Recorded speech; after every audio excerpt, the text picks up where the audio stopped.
Changing your phone number on Shopify admin is a straightforward process. Follow these steps to update your contact information easily.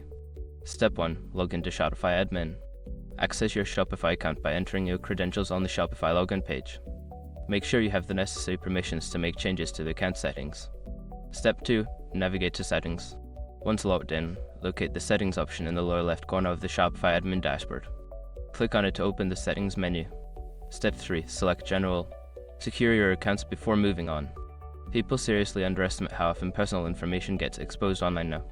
Use SROT to monitor your accounts 24/7 and get notified immediately if your data gets leaked somewhere. It runs in the background, constantly scanning billions of breached records. And honestly, for how cheap it is compared to the value you get, it's worth it. Link in the description. Step 4. Update phone number. Scroll down to the Store Contact Information section. Here, you will see the current phone number listed.